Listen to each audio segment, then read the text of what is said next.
I'm wearing a white t-shirt today and I have not spilled anything on it yet. Great job. It's kind of shocking. That's like impossible. I don't know how this has happened. I've been leaning very far over my desk while eating and drinking. I'm saying that's impossible for everybody. This isn't you know what I mean? Like, how are you doing this? I don't know how everybody doesn't ruin all of their clothes all of the time. I know. It makes no sense to me. I had a shirt come out of the washing machine with a stain on it. Did I tell you that I got home from my last round of shows and I had left a Sharpie in my jeans pocket? I destroyed like half of the clothes that I own. It's a nightmare. But not that shirt. But not that crisp white shirt.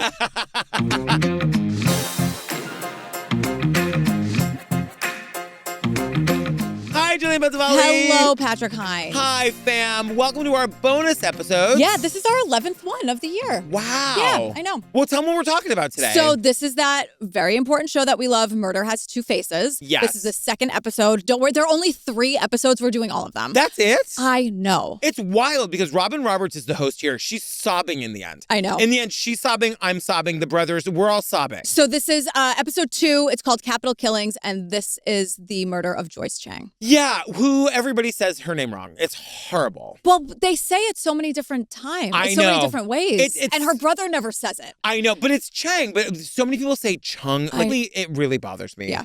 So we open with Robin Roberts. She's sitting down with Joyce Chiang's brother, Roger. He is wonderful. He's such an advocate for his sister. They were so close. And like, as a member of a sibling group, I can say that that's not always the case. Right. No. You know what I mean? But we get like at the top of this, that on-screen text where it sort of lays out what we're doing here? Yeah. So it says, this is the story of 2 crimes, 2 young women so alike working in our nation's capital, both connected to men in power. One woman, Chandra Levy, is a household name. The second, oh my God, I'm going to cry. The second woman is a mystery that deserves to be unraveled. Her name is Joyce Chiang. And it's like, why is this only 3 episodes? I know. I can only imagine they're going to do more. Like, so many shows come out now claiming to be like victim focused. There is actually a formula to proving that you're victim focused. And this is it.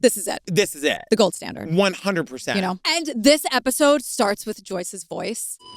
Message 4 was received at 2:20 p.m. Thursday. It's Joyce. Just trying to say hi. Anyway, I hope you're having a good day, and I'll talk to you later. Bye. It's so jarring, but not, it's just like, oh, she's here. She's here with us. You know, which is the whole point of the show. It is unsettling because it's like when you know what is about to happen to the person, it's brutal. Right. So we meet Judy Kim. She was Joyce's best friend in college. She and Joyce had so many dreams. They began their careers in DC and they wanted to like move to New York together. We're going to learn, like, Joyce was the president of her class at Smith. She gets this like incredible internship while she's working a full-time job on top of it. And was like so amazing and lovely and supportive and like didn't want to ever talk about herself. She wanted to talk about her friends and like just an amazing woman. She loved her friends. All of, you know, hearing, that's not the only voicemail or phone mail, as she calls it, that we hear. She loved her friends. Yeah. The fact that she's leaving cute voicemails for people is like, oh, that tells me everything you need to know about her. And it really was like, I remember in college, the whole voicemail game. Like you could just dial direct to people's voicemail and just leave them messages without their phone ever ringing. Oh, so fun. So people would just like wake up in the morning to like messages from you. That's fun. Very fun. It's like a Valentine's Day thing almost. Oh my God, it's such a thing of the past now. It's such a thing.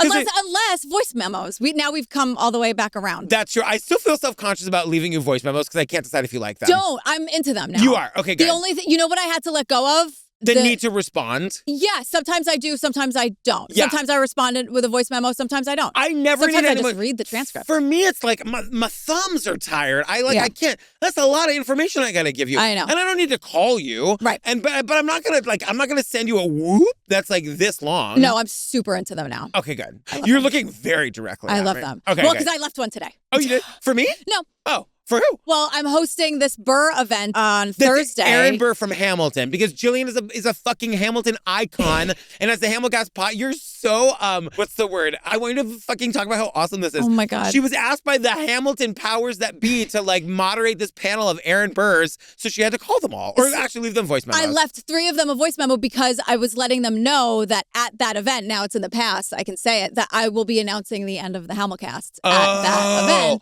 event. 10 years and 500 episodes. Is this the first our listeners are hearing of it? Yeah. I've known about it, obviously. Yeah. But I mean, I made the decision last year. Yeah. I told Lynn and everyone in February. Wow. So I've been sitting on it for a long time. 10 years. It's really exciting. A decade. It's super bittersweet, but it feels right. And I've been saying, if it's not 10 years and 500 episodes, it's going to be 20 years and 1,000 episodes. Because what other way? It just sounds right, you know? Yeah.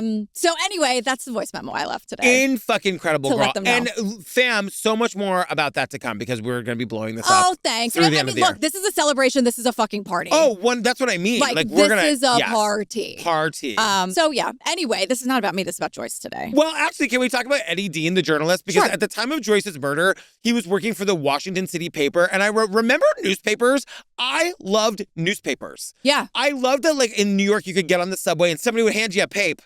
And you could get it, like, on the subway and, like, read the morning news on the way to work. Sometimes on a Sunday, Mike and I'll, like, get a paper. Steve, it's the weekender. So we'll get it, like, Friday, Saturday, Sunday, I think. Yeah. And Daily News. You read the Daily News? Mike does for... I love it. Once in a while, he wants to know what's going on out in the Hamptons. On a Sunday, sometimes. Wants the tea. Yeah, or like Newsday. Totally. Not the Post. Never Anything the but Post. the Post. Oh, I miss newspapers.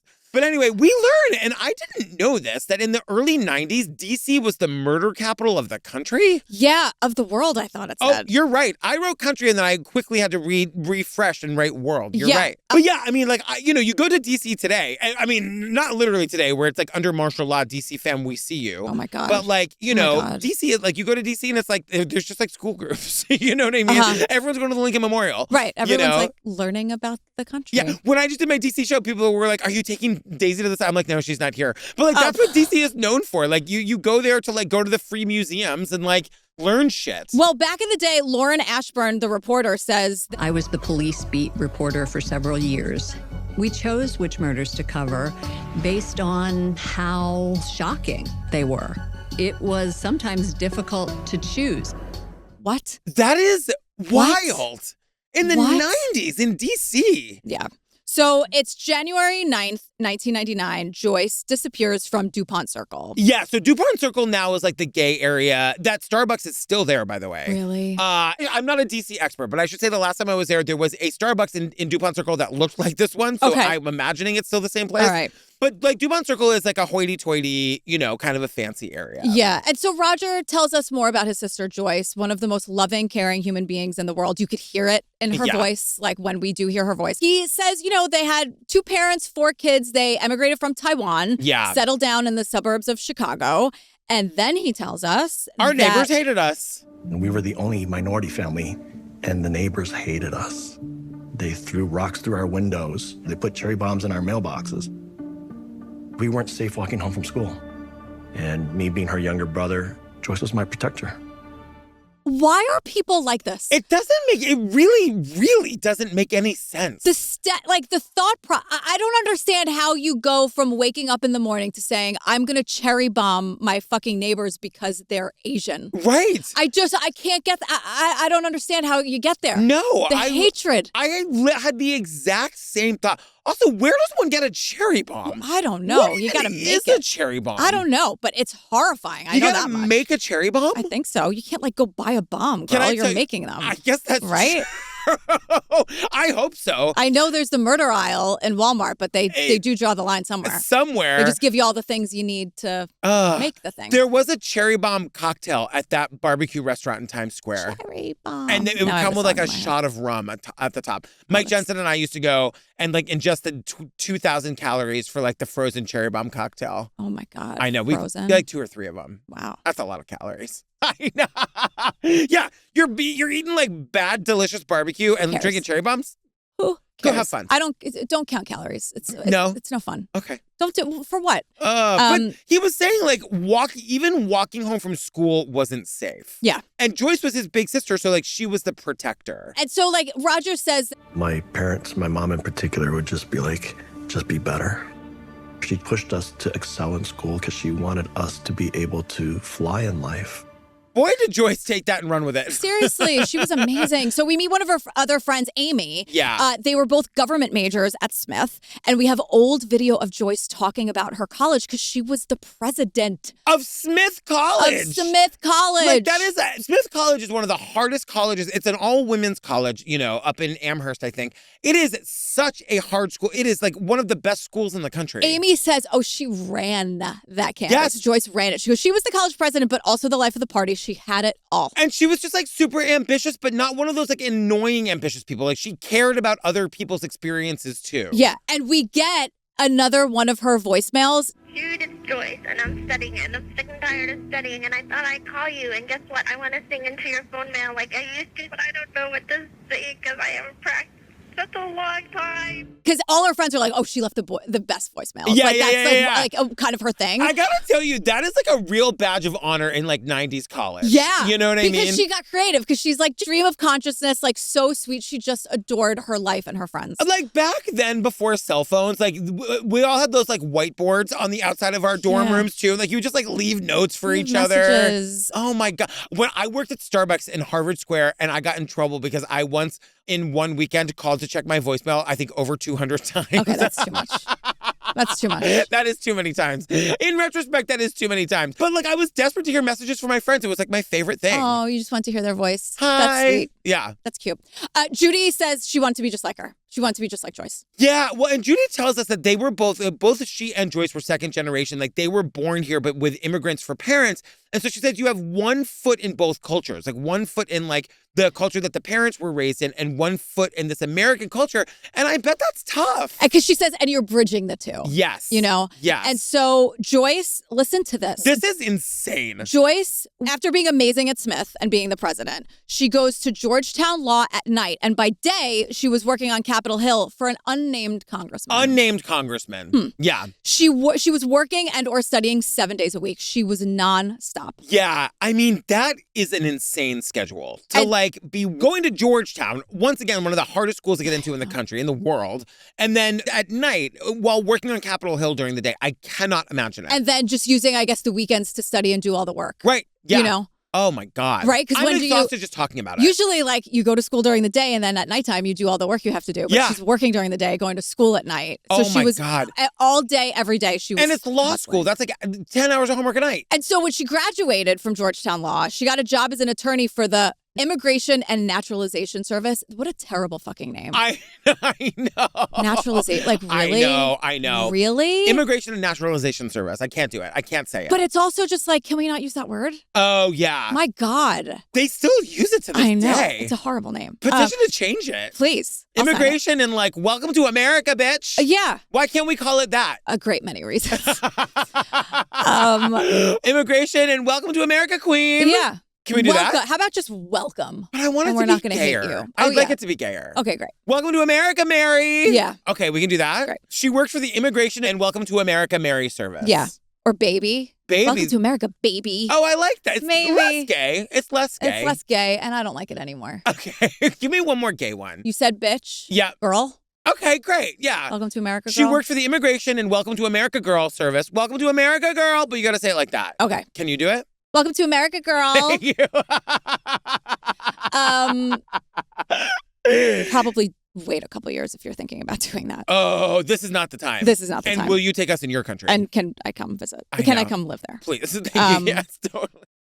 Girl, Drip Drop is back. Look, I've really upped my game at the gym. I'm working the muscle groups now, so I am all about the hydration, and Drip Drop is the one I'm using now. Drip Drop is doctor-developed, proven fast hydration. I can really see the difference. Yeah, so here's the thing about Drip Drop. It delivers 3 times the electrolytes and half the sugar versus the leading sports drink. Literally. So you feel the difference fast, like less fatigue, more focus, no more midday crash. No, Drip Drop is a breakthrough hydration formula that's backed by science. You know we love science on this pod, which is why it's trusted by firefighters, medical professionals, and over 90% of top pro and college sports teams like me. I was going to say, and you. And me. And you. So I love it. So what do you do? You're just like putting it. Yeah, I put it in my water, I shake it up, and and I take it to the gym with me, but I also drink it throughout the day. I say this all the time. It makes me want to drink more water. I drink probably double the water I was drinking 2 weeks ago. Right. My current favorite, because it's pink and I'm gay, is the strawberry lemonade. Oh I'm my God. obsessed. I'm all about the fruit punch. That's also gay. Yeah, give me a fruit punch, anything. I am there. So fam, right now Drip Drop is offering TCO listeners 20% off your first order. Go to dripdrop.com and use promo code TCO. That's dripdrop.com, promo code TCO for 20% off. Stock up now, fam, before the heat hits hard. Dripdrop.com and use promo code TCO now. Get that strawberry lemonade and think of me. Or the fruit punch. Or the fruit punch. So good. January 9th, 1999, Joyce goes missing. It's a Saturday morning. She went into work. She planned to have dinner with her friends that night. She said goodbye to her brother. See you later tonight. Bye. And then Joyce never came home. And like the brother, Roger, doesn't really realize this. They live together, but she's incredibly busy. I'm sure he is too. Yeah. He doesn't realize until Sunday night that she never came home from her Saturday night plan. I didn't suspect anything until Sunday night when she didn't come home, and I started to get that tingling feeling that something's off. And so I started calling her friends. I received a voicemail message on Sunday saying, "Have you seen Joyce? She didn't come home last night." And I said, that's not like her at all. We started almost like a phone tree, calling each other, her Smith friends, her Georgetown Law friends, and her friends at INS. None of us heard from Joyce over the last 24 hours. Nobody's heard from her in 24 hours. So Monday, January 11th, 1999, 2 days missing. It says Tuesday, but that's a typo because the next on-screen text will also say Tuesday. I did a lot of Googling of the dates and days of the week. It was a Monday. Yeah. Yeah. So everyone's frantic. And Roger goes to Joyce's office and is looking through her desk and her papers, and he's not finding anything that could possibly help. And my whole thing is everybody's going to do this their own way. This is truly just a question. I'm not mad at anybody, but why isn't he calling the police? I don't know what going to her. Maybe you go to the office and see if she's there. Remember, this is a time before cell phones. She probably wasn't as accessible as we would be today. Yeah. But call the police. If you're going through her drawers at work, call the cops. Yeah, I think though, when you're not a white person, I had the same thought. It's never going to be your first thought. Your go-to. I guess so. I thought that too, but I was like, can we just fire on all cylinders here? Well, look, Tuesday, January 12th, 3 days missing. Her coworkers called the FBI. Well, that's the other thing. When you work for the government, you can bypass the cops and go right to the feds. Right. And they do. Yeah. So FBI Chuck is here, and he works for the Violent Crime Squad, and I'm like, fucking great. I know. That handles all the federal violent crime violations. Perfect. And Chuck tells us this is what they know. She'd gone out with some friends on that Saturday. She was dropped off at that Starbucks in DuPont Circle. And he said we had enough to place her in DuPont Circle right about when she would have gone missing. I just want to say about Chuck, Joyce is a federal employee. So that's how her case got to him. Yeah. That's why it's a federal crime, because she's a federal employee. If anybody is a federal employee and they go missing, it goes right to the FBI. We're just told that because she's a federal employee, that's how Chuck got Because I'm like, case. that's a benefit to the job. I you mean, know what I mean? What's so scary, though, is that she was 4 blocks away from home. Yeah. What happened? And why did they drop? Maybe she wanted to go to Starbucks to get coffee or something. We don't even know when, so we don't know if it was open, but why drop her there and not at her actual house? I don't know. We meet Naomi Ishisaka, and she's a journalist, and she says, speaking of Joyce, she says, her story in and of itself wasn't enough to merit national coverage. Our culture has ideas of who is a universal victim, and that narrative is very much dictated by race and class and age. When it comes to Asian Americans, I think we're largely invisible. 2 years later, in the case of Chandra Levy, the media was obsessed with it. It was all over the news.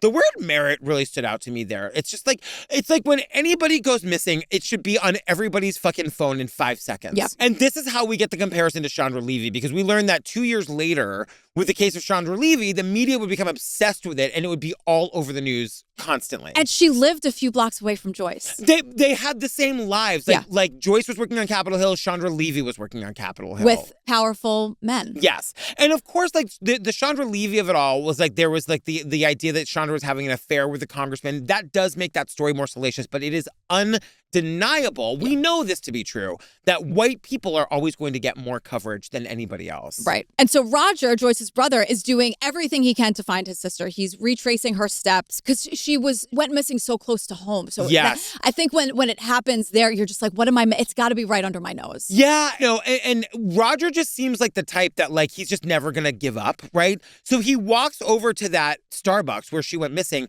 He's sort of just walking in the back of it, and he finds an alley. And he says, spray painted on the brick wall of the alley says, "Good day, JC. May I never miss the thrill of being near you." And it chills him to the bone because her name is Joyce Chiang, right. JC. So he tells the FBI, and they check it out right away. And they eventually say, this is unrelated. This is old graffiti. It had been there for a while. And usually when they've seen that very JC and other places, and it's Jesus Christ. Because I got to tell you, I was with Roger. I was like, this is it. I was 100%. But then as soon as they said Jesus Christ, I was like, oh, right, of course, that too. Right. Yeah. Her. Right. I just bought for one of our drag bingo prizes. I bought a pouch with Jesus on it with gay flags. It says, "I'm okay with it." Yeah. That's the right answer. That's the right answer. That's the right answer. God, can you imagine how mad he'd be in like for all of these people speaking for him? Furious. Do you know that I was raised like studying the historical Jesus because it was one of my mother's passions? Yes. Like, don't come for me on the historical Jesus because I can out Jesus you. I know all of it. Whoa. Yeah. I will out Jesus anybody who thinks they know better. Yeah, I mean, I think that's also just common sense. I don't like I'm yelling at our people as though any of these people are going to come for me. I know you all are not, but it's just in general, don't talk to me like I don't know about Jesus. I know Jesus. Yeah, I also think it's common sense to realize that it wasn't all about hate. Let's get real.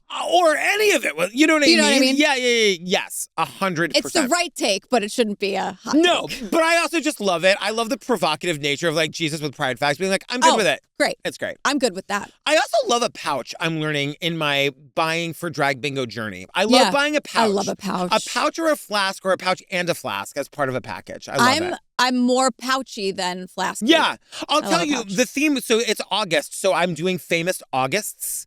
And one of them is the play August to Osage County, which I fucking loved so much. You and Steve love that play. I love that play. But it was written by the playwright and actor Tracy Letts, who's married to Carrie Coon, who is opera mommy, married to Train Daddy, but was also in The White Lotus. Oh, right. I love Carrie Coon. Part of the August Osage County package, I do a mini Gilded Age package. Oh, great. Is all I'm saying. Okay, I'll take it. I'm glad we got there. I'm in. So the FBI is investigating. We did a search of Roger and Joyce's apartment. We looked at her bank accounts, her email accounts, her cell phone, trying to understand Joyce, her relationships. She had her friends, she had her routines, her job, and that was basically her life. And they did bring in an FBI profiler who asked me if Joyce kept money under her mattress because we're Asian. Robin Roberts and I make the same face at the same time. We're Same. like, what? Can I be counted in the face club? Like, what does that even fucking mean? I don't know what stereotype they're talking about or what assumption they're making. I know that it's rude, but I don't understand how we got there. And it's clearly if Roger knows about it, it's obviously real, but it's like, what? I've never heard anything like that. No, I know. I don't know. Once again, I'm saying it's clearly a thing. It's rude. But meaning that, like, I'm sure the stereotype exists. 100%. But, like, what? What the fuck is wrong with people? What is wrong? And what is wrong? And what does it matter? What does you it know, matter? what is it going to tell you about her Zero. her abduction? Zero. And Naomi says they made assumptions about her life because she was Asian. They didn't say she went to Smith. She was president of Smith. She graduated Georgetown Law. They didn't say she was a lawyer. They didn't say she was American. They didn't say she grew up in Chicago. Right, yeah. And all of these assumptions, Naomi says, delayed the entire case. Of course. And so Joyce's friends and family, led by her brother Roger, are telling everyone about Joyce because she's not getting the attention she deserves. And like they burst into action, making the flyers, they're hanging them up everywhere. And he says they make a little bit of headway getting like little 20-second stories in local news. But he said, you know, eventually they realized there were no witnesses coming forward and they weren't getting anywhere. I mean, obviously, like the media was less interested because she was a non-white woman, but also it seems like nobody saw anything. No, yeah. You know what I mean? It was like the middle of the night. DuPont Circle, I mean, like, you know, DC, any city is not like New York. There's not always people out, you know? Mm-hmm. But like that area of DuPont Circle, it is pretty residential now. I don't know what it was like back then, but like, it just seems that nobody saw anything. And there are no leads. Like there's nothing in any of her accounts or paperwork. Like there's no clues to anything. And what it makes me imagine, and it's horrifying, is that she was just snatched. I know. Somebody just grabbed her. I know. Because sometimes, as we've learned in all of these years, that sometimes it's just like someone's waiting for the opportunity to do a bad thing. Right. You know? And it's like that crime of opportunity. They weren't necessarily going to do it tonight, but they see a person standing there by themselves. There's nobody around. It's so scary. And that whole crime of opportunity thing scares me to death. It's really, really scary. You know? And I feel like I encounter danger in New York a lot. Like if I'm walking in the morning, it's 4 a.m, I'm out walking the dog. Yeah. I see people size me up.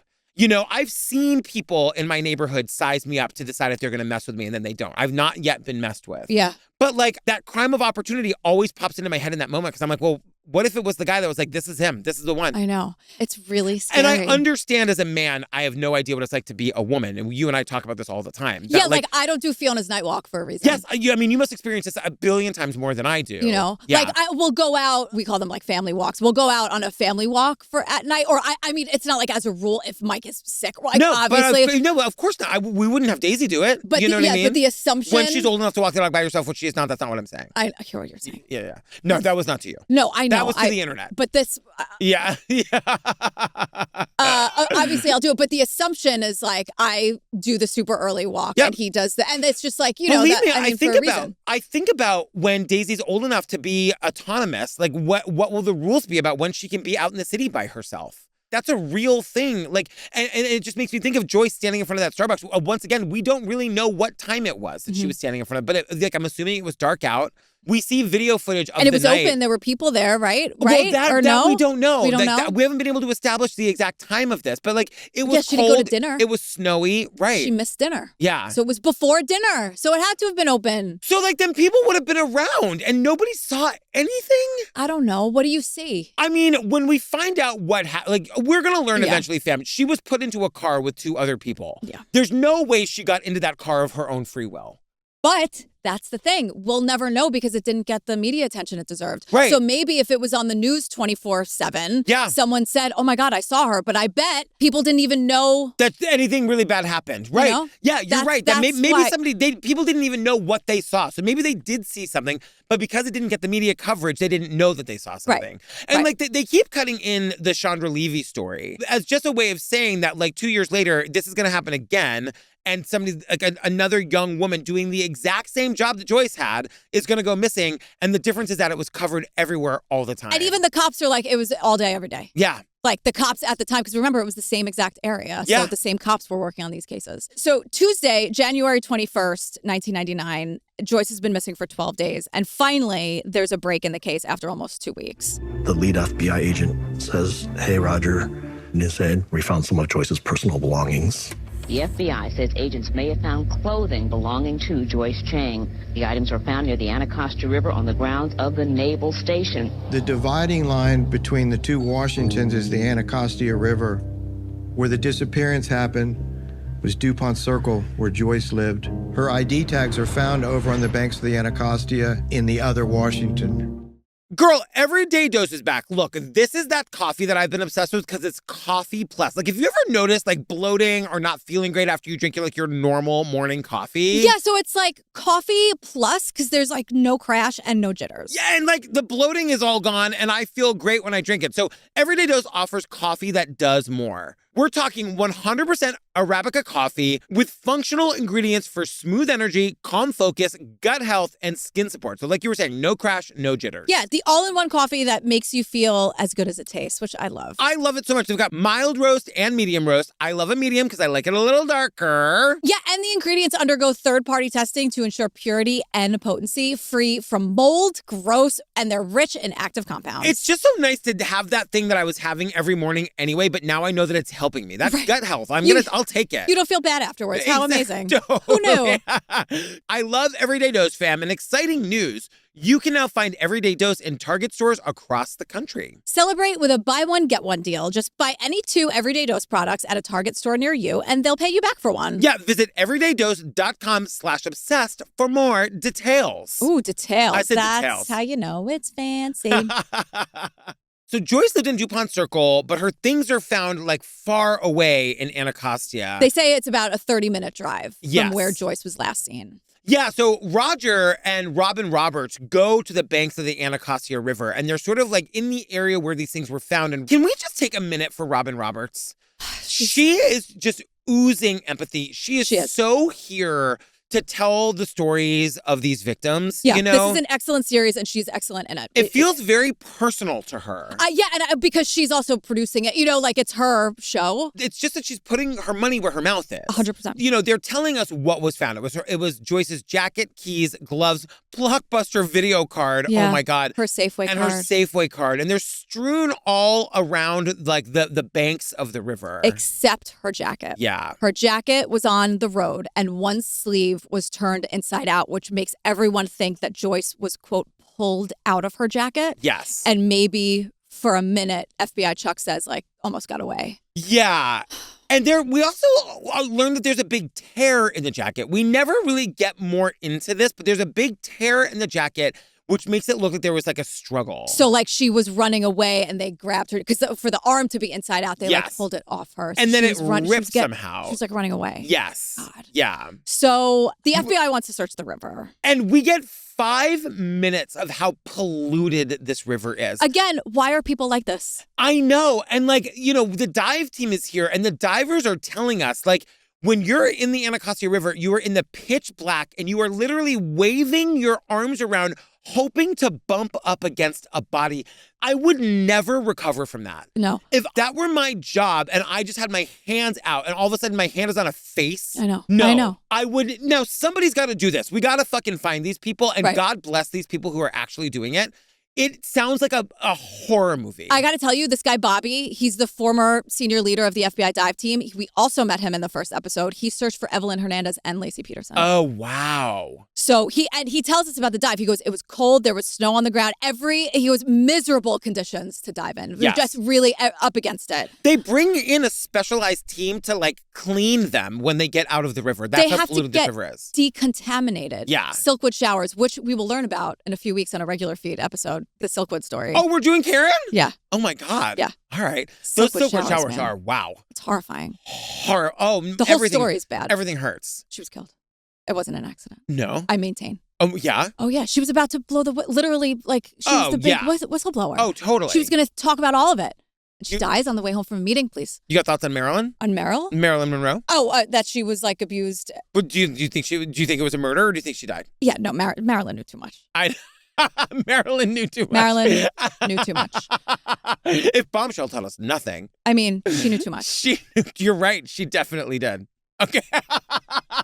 JFK was in with the mob. Like, please. Yeah. So they find a body, and it is not Joyce. I mean, this is so upsetting on so many levels. Not only do we get absolutely no information Zero. about who this person is. Or what happened or anything about the case. Zero. I mean, you go looking for a body and you find one, but it's not the one you're looking for. In the absolute worst conditions imaginable. Yes. You happen to find a body. It's just not the one you were actually looking for. And we get no information about this poor person or what happened. It's just unbelievable. Unbelievable. Can we fucking drain the river at this point? I also don't understand why you have, like, you finish your soda and you're like, you know what I'm going to do? Throw this into the fucking river. There's a lot of things in this episode that are really confusing us. I don't understand. I know. Why do you pollute? I don't Give a hoot. Don't pollute. It's very easy. No, I try. Also, let's not start forest fires, literally. Please. You know what I mean? Remember that scene? And this is what they used to do. Yeah. But that scene in Mad Men in an early season. Oh, where they're on a picnic. And she goes like this with the blanket. She just throws. That's her cleaning up. Do you know that I read an article about that? And they were like, that's what you would do. There were no trash cans in public places. No. So you would literally like just take the blanket and go like that. And it was somebody else's problem. Or like throw it out the car window. Yeah, I mean, yeah. truly, that's what happened. I know. And then eventually we start polluting and destroying the planet. And now they had to have all these like ad campaigns with indigenous people being like, you stole our land. Can you not destroy it? I know. Yes. Could you maybe fucking throw out the cup, Betty Draper? I know. You're on a tear. Go watch I want a list of your demands. They're They're really simple. I agree. Be nice. Yes. Don't be racist. Yep. Don't litter. Don't pollute. Can we add forest fires? Of course. And Marilyn knew too much. Marilyn knew too much. So the FBI analyzes Joyce's belongings. Yeah. But anyway, sorry, Lee Gardner Jr. gets Sal fired. That's the end of that story, in case you're wondering what happened. Lee Gardner Jr. basically said, it's it's my account or Sal. And they were like, oh, it's no question we're firing him. Also, your job will do that to you any day. That's what I used to always think when I worked in corporate America. Any day. Sal was so good So at his take that job. vacation because you deserve it and you need it. Take the vacation. Don't take work home with you. It's work. It's not that serious. Unless you're like a heart surgeon. Yes. Oh God! It's not that serious. Let's do that in the. But I'm saying it's not that serious. Let's do it in the emergency Unless room. you're like actually curing cancer. Uh huh. What, so it won't get sent until later? Okay. I mean, you can also schedule an email. I'm so hungry. The FBI analyzes Joyce's belongings, right? Yes. The forensic testing, all that. It comes up with nothing, which is absolutely devastating. So Joyce's friends and family are like, hilarious. Do you think we're giving up? Absolutely not. Joyce's friends and family were persistent. They had weekly vigils trying to keep her story alive. We started the vigils the first Saturday night she was missing. So I ask everybody, keep praying, keep the faith. Early on, I couldn't walk around D.C. without my sister staring back at me. Joyce's missing poster on street lamps and store windows everywhere. And then Joyce's story began to fade. If your family or friends go missing and you're not getting any attention, do the vigils. They work. Also, call me and I'll come. Oh my God. You know what I mean? We'll talk about it. Like, her brother and her friends were fucking warriors for her. Weekly vigils. Yeah. So 3 months later, on April 1st, 1999, Joyce Chiang's body is found in the Potomac River. Yes. The Potomac River feeds into the Anacostia, or one way, they come together. Right. So that's important to know. And we hear about this all the time because then it feels like the case goes cold, right? Like they find a body, so the investigation stops. And this happens all the time. Right, because like they found her, which means they don't have to solve it. They just they found the body, so now they can move on. Right. But the FBI has reassured Roger that they are still working on solving Joyce's murder. Yes. So May 2001, 2 years after Joyce's death, Chandra Levy goes missing. In Washington today, dozens of police are combing a city park hunting for the missing intern Chandra Levy. And so as soon as you heard of Chandra Levy's story, of course you drew parallels to Joyce. And it did make you think, like, what is going on here? On the news, they said Chandra Levy is an intern from California, last seen in the DuPont Circle area. Everything tied in. From California, intern, DuPont Circle. And my heart just sank. And then it comes out that Chandra Levy was having an affair with her boss, the married Congressman Gary Condit. So, like, once again, there's no denying the racism. I am not denying it. But there is that element to Chandra Levy's story, which like made it even more sensational. But yeah, it just shouldn't be the case. No. You know, it shouldn't matter. Yes. And so, but yeah, brother, it should be an even, like when somebody goes missing, it should be all hands on deck at all times for everybody. Right? I couldn't agree more. But brother Roger reaches out to Chandra Levy's family. Because Yes. he's like, well, maybe we can work together. There are a lot of similarities. Maybe we can help each other. But also, does Washington, D.C. have a serial killer who's targeting young interns on Capitol Hill? Well, that's the thing. You know? Because then the media is like, oh, now Joyce's Right. like they're okay to discuss Joyce's case only as it relates to Chandra Levy's case, Yes. not Joyce in her own right as a person. But her family's like, you know what? We wanted the national attention. We have We'll take it. We're gonna use this as much as we can. If this is what it We're takes, desperate, of course. then we'll go on Larry King and talk about Joyce's case as it relates to Chandra Levy, if that's what we need to do. Of course, of course. And the cops are like, there's not a serial killer. These cases are not connected. And the authorities are now reporting that Joyce may have died by suicide. Okay. There was a report that she had broken up with a fellow worker at INS right around the time she disappeared. Could that have been a part of it? Maybe, possibly. I'm not going to discount it. They had no actual proof of any criminal intent, just that it was a missing person. I remember one theory that came up. She was an Asian. Some Asian cultures, if you lose face, you take your own life. So that was a strong possibility we had to look at. What century do you think we're in? And like you know the cameras are rolling. Like yeah, and like you, That's today. I know. He's saying this. And he thinks he's saying something smart. He thinks he's saying the right thing. He thinks he's saying something that's gonna make sense to us. You know Robin Roberts was like, keep that shit in. Keep it in. That's the whole point of this. That's the point. Yes. Where do you think we are? I know. Jesus Christ. It's rude. I know. It's insulting. It victimizes Joyce all over again. It traumatizes her family because now they have to answer to this. Yeah. And also, let me ask you a question. Did Chandra Levy possibly die by suicide? Did she run away? I thought all adults are allowed to go missing. Right, exactly. So where's that and argument? she was having an affair with a married man. And Lord knows we're not trying to just besmirch the name of Chandra Levy. But those questions aren't asked. Right. And it's the whole Gabby Petito thing of like nobody's saying Gabby Petito should have less coverage. It's that everybody should have the same. Right. Everybody should have the same amount of coverage. Where's the calm down? Adults are allowed to go missing. Right. Where's that attitude? Yeah. Nowhere. Yeah. Yes. I don't want to see it anywhere. I But know. it's a stark contrast. Girl, hers is back. Look, we all know this. Those weight loss medications are everywhere right now. It seems like everybody is taking them. But girl, have you ever looked at the price of these things? Yeah, it's hard to believe they're actually accessible. So that's where hers comes in. 100%. So hers is transforming women's healthcare by providing access to affordable weight loss treatment plans. Yeah, and here's the thing. They connect you with a medical provider who will work with you to determine the best treatment option for you. I think that's so important. A lot of people are trying to get these like under the table. No. You need a doctor. Let me tell you, I've been on these GLP-1s for 2.5 years now, and without the guidance of my doctor, I would have been absolutely lost, and I wouldn't have felt like it was safe. So that is what hers does for you. Yeah, so if you're prescribed, you get medication as part of a doctor-developed weight loss program. So you get the ongoing care, the check-ins, the dosage, the medication adjustments, and 24/7 online support at no additional cost. Let me tell you, you will have questions. You need those check-ins. You need to be monitored by a doctor. Plus, your personalized treatment ships for free directly to your door. If you're taking any kind of medicine on a regular basis, you should be talking to a doctor. I know, I'm not a doctor, but I think you should be talking to a doctor. Like, am I crazy? Yeah, no, you're definitely not crazy. Okay, great. So, fam, if you've been struggling with your weight loss journey, it's time to find the best option that works for you through hers. Start your online visit today at forhers.com/TCO. That's FORHERS.com/TCO for your personalized weight loss treatment options. forhers.com/TCO. Weight Loss by Hers is not available everywhere. Compounded products are not approved or reviewed for safety, effectiveness, or quality by the FDA. Prescription required. See website for full details, important safety information, and restrictions. Actual price depends on the product and plan purchased. Nice. Yeah, I did the whole last thing. Yeah. Thank you.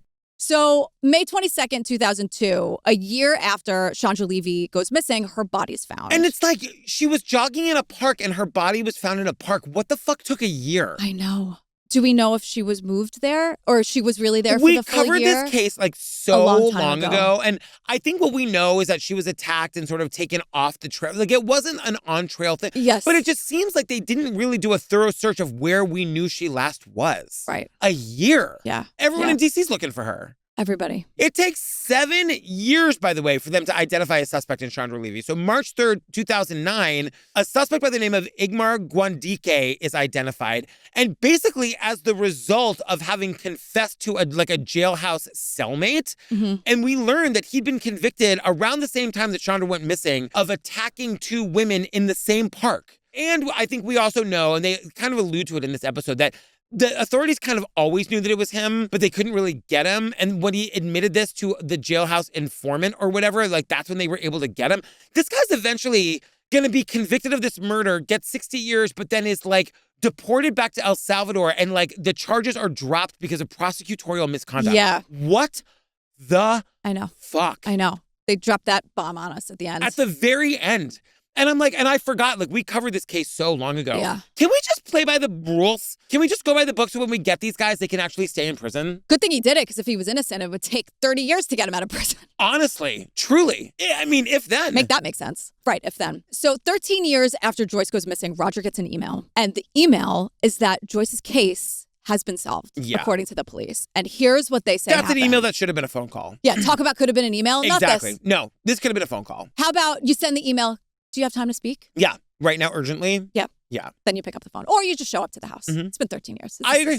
I couldn't agree more. Yeah. So here's what they say happened. They believe that Joyce went to Starbucks and she was robbed by some drug users. And they drove her out to Anacostia Park, where Joyce tried to escape. And she either jumped in the river or they pushed her into the river where she perished. That was my first thought, that she was like, these fucking guys aren't going to jump into the river after me. I'm going in the river. Yeah. And then they say, and she perished. Because it was snowing that night. Like, it was freezing cold. It was January. Yeah. So, oh my God, and like DC in January is freezing. Is it? Yeah. But I understand it. Like, she probably was like, I can't outrun them. And we don't know that that's what happened. But as a possibility, that makes total sense to me. She's like, whatever the smartest thing to do is what Joyce did. 100%. You know? No question. And I'm not making light of this at all. Yeah. But it would not surprise me if she was also a really good swimmer. Totally. Like, it wouldn't surprise me if she sort of did a quick analysis of the situation and be like, I'm a good swimmer. Yep. I'm going in. I don't mean to say that lightly. No. I mean, it was she's good at everything. Especially because of the way the jacket was. She pulled herself out of the jacket. Yes. They were holding on to her by the jacket. She pulled herself out. And like, yeah, I'm going to jump in the river. They're not coming in. So we have 2 suspects. And they were arrested 3 months after Joyce disappeared on a kidnapping charge, on a separate charge. Yeah. And so they have enough to arrest them for Joyce's murder, but not enough to charge them, we're told. Right. And so by May 2011, Joyce's case is officially ruled a homicide, not a suicide, you idiot police chief. And the thing that happens here is they give Roger, they literally are like, well, we're not going to be able to prosecute these guys, but we will declassify this as a suicide and change it to a homicide, as though that's some kind of win for him. And but he says, like, we're happy that the record has been corrected. Yes, and it's a ridiculous thing to ever have thought that she died by suicide. Right. I mean, like, it's so clearly not what happened. And then we just learned that her case has been closed, but no charges. Right. So they solved it, but nothing happened. Which means that these two guys are just walking around out there knowing they got away with murder. They got away with it. I hate that so much. So we end with Judy and Amy, Joyce's friends, talking about Joyce and kind of bonding over reminiscing about her. And they said that Joyce used to say all the time, be happy and smile. And we end with another incredible message she left. And she's singing about being happy. When you feel sadness, don't take for granted this thing called life. That was your sister. Yeah. You brought her back to life today for many who now know her. Yeah. Now know her story and know the impact that she had in her time here. Yeah. I want to talk about this one moment between Robin Roberts and Roger the brother. Yeah. Because it's at the end of the interview. And this is what I'm talking about like the playbook for how to actually be victim focused. Yeah. And to take care when you're interviewing the family members that have so graciously agreed to sit down with you. Yes. And like, I think that it is so important for these people who do these interviews to take such care when interviewing the family members of the people who have been tragically killed. Yeah. To take that moment with him to say, hey, you just did something really hard. Yeah. But you did it for a reason. You told people who didn't know about your sister about her. Now people know about her. That's why you're here. I mean, this show. It's so good. It's so good. It's so needed. Yeah. Even if someone takes away from it, like, I'm going to do a better job interviewing tomorrow. Yes. Even just taking care of these people, like you're Yes. saying, you know, Well, like there's even Robin Roberts so layered. crying. Like, you know, journalists aren't supposed to show emotion or whatever. Show that fucking emotion. Shut up. Show it. Because Roger's a person too, and who just wants to be seen and heard. Yeah. The whole reason we have this series is to show how that wasn't happening for him. Exactly. And his family and Yes. people like Joyce. Yes. Oh, you're doing good work over there, kids. Love the show. Please make more episodes. Yes. So we end with on-screen text that the two suspects believed to be responsible for the murder of Joyce have never been charged. One of them is serving a life sentence for a prior conviction. Yeah. And the other one, his whereabouts are unknown. His whereabouts are unknown. I'm going to say his name. Neil Joaquin. If you know where this fucking guy is, DM me, please. Call the FBI. Yeah, you know what? Do that first, but then also DM Let's me. cut out the middle gay. Do you know what I mean? You probably won't see it. It'll go into your... I actually pay very close attention to my DMs. On Instagram. If you're DMing me on TikTok, I'm never looking. But they go to some weird place if you don't know the person. There's always like these secret folders. Oh, all right, you fine.